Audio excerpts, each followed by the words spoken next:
Flat Earth has long been denigrated, derided, and disparaged as being the most crackpot of all conspiracy theories, marginalized, mocked, and ridiculed for centuries as being an ignorant, ancient, unscientific worldview. But the facts of the matter are far from what you have been told. When thoroughly examined and diligently researched with an open mind, any skeptical, critical thinker will find it is actually the tilting, wobbling, spinning spaceball Earth promoted by NASA and taught in schools that is truly ridiculous and unscientific. The following are 20 ways anyone can prove for themselves that Earth is a level, stationary plane. 1. Common sense. It cannot be overstated or overemphasized. The most important thing to realize and most obvious way to know you are not spinning on a ball is your own common sense and lived experience. You have always and will always experience yourself as living right side up on a motionless earth, with the sun, moon, and stars revolving over and around you. This is common sense, and what everyone in the world personally experiences every day of their lives. We are taught to believe otherwise, however, many things completely contrary to our own common sense and experience from a very early age.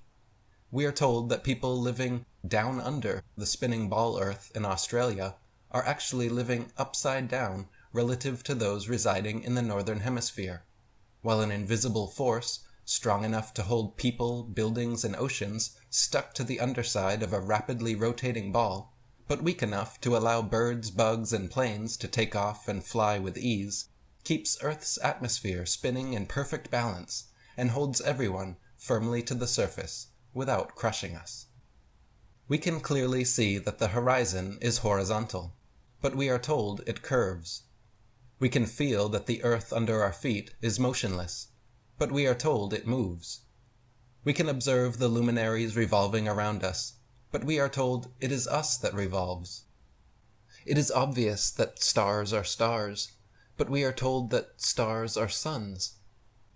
We can see the sun is bigger than the stars, but we are told stars are bigger than the sun. We can see the sun and moon are the same size, but we are told the sun is 400 times larger.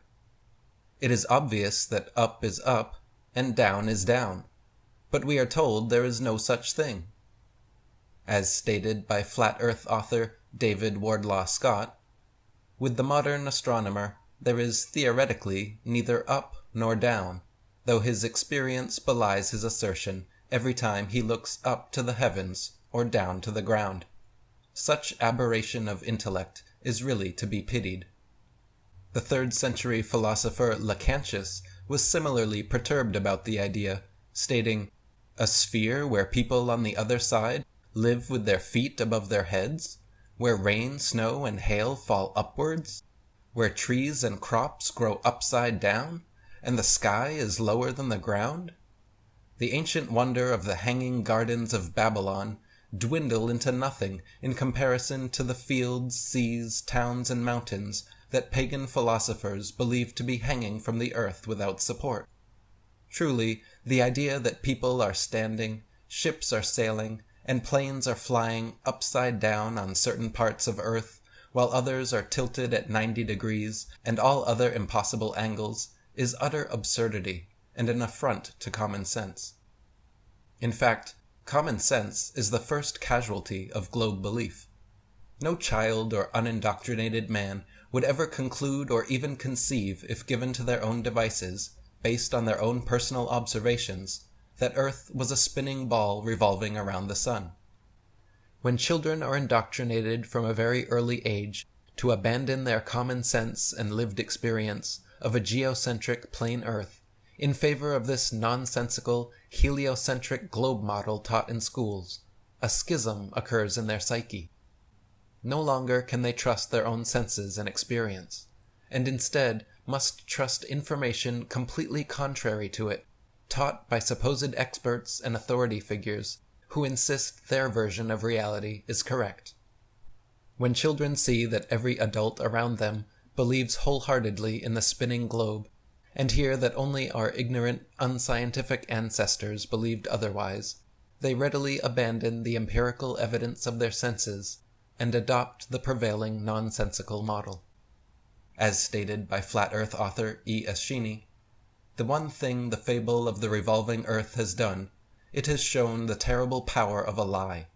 A lie has the power to make a man a mental slave, so that he dares not back the evidence of his own senses, to deny the plain and obvious movement of the sun he sees before him. When he feels himself standing on an earth utterly devoid of motion, at the suggestion of someone else, he is prepared to accept that he is spinning furiously round. When he sees a bird flying and gaining over the ground, he is prepared to believe that the ground is really traveling a great number of times faster than the bird. And finally, in order to uphold the imagination of a madman, he is prepared to accuse his maker of forming him a sensiferous lie. 2.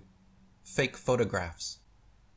One of the main reasons the average person believes the world is a globe is because of the globular Earth images and video footage provided by NASA and other space agencies. Hundreds of such pictures and thousands of videos featuring a globe Earth are freely available on the internet, yet most people never critically examine them with a skeptical eye.